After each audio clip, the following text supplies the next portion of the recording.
the Viking Age, a time of great change and upheaval.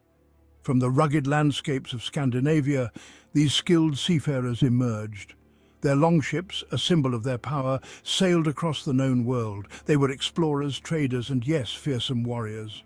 At the heart of this era lived King Horik I. He ruled Denmark, a powerful Viking kingdom. His reign from around 814 to 854 AD was a pivotal period. It marked a turning point in Viking history. Horik's story is one of ambition, conflict, and adaptation. He navigated a world in flux. The mighty Carolingian Empire, under Charlemagne and his successors, clashed with the expanding Viking world. Horik's decisions shaped the destiny of his people. His story offers a glimpse into a fascinating period of history. This is the age when the Vikings made their presence known across Europe. Imagine Denmark in the 9th century, not a unified nation like today. Instead, a collection of territories. Powerful chieftains ruled these lands. They often competed for power and influence. The land itself was harsh but beautiful. Forests, fjords, and the ever-present sea defined their world. The sea was their highway. It connected them to distant lands and riches. Life was challenging. Survival depended on farming, fishing, and raiding.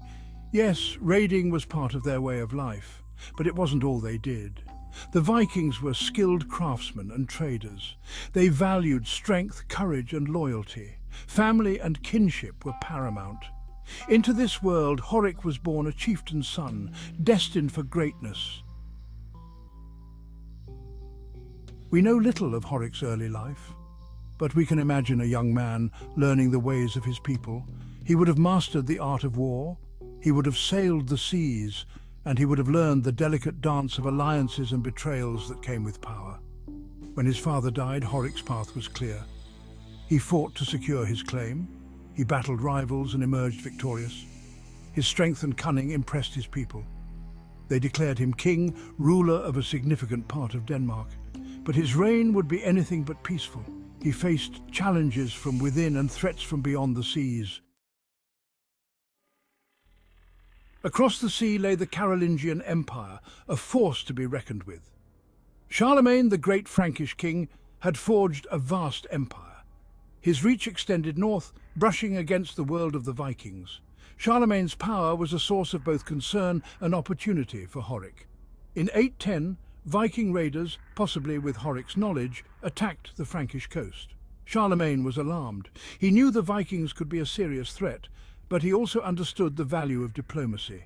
He engaged in negotiations with the Danish king. This led to a treaty.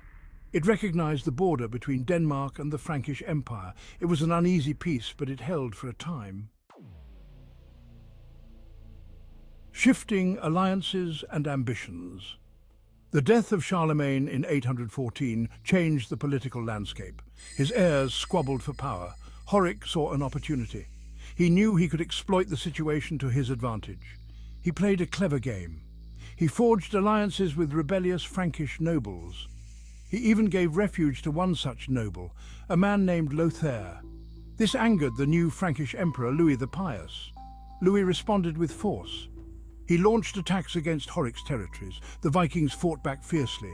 The conflict raged for years. It was a clash of civilizations. But amidst the fighting, Horik never lost sight of his goals. He sought to secure his own power and expand Danish influence. Warriors, traders, and explorers. To understand Horik, we must understand his people. The Vikings were more than just fierce warriors. They were skilled craftsmen, traders, and explorers. They built impressive ships. Their longships were marvels of engineering. They could navigate rivers and seas, allowing them to reach distant lands. The Vikings traveled far and wide, east to Russia, west to Ireland, and even south to the Mediterranean. They traded goods like furs, timber, and slaves. They brought back silver, spices, and new ideas. Their society was complex. It was based on family, loyalty, and a deep connection to the sea. Horik's legacy, a reign remembered. Horik's reign was marked by both conflict and adaptation. He fought fiercely to defend his kingdom. He also understood the importance of diplomacy. He negotiated with the Franks when it served his interests. He adapted to the changing political landscape. He left behind a stronger, more influential Denmark. But his reign was not without its challenges. He faced internal strife and external threats. He was betrayed by those he trusted. In the end, he was killed by his own nephew, a tragic end to a powerful ruler. Despite this, Horik's legacy lived on.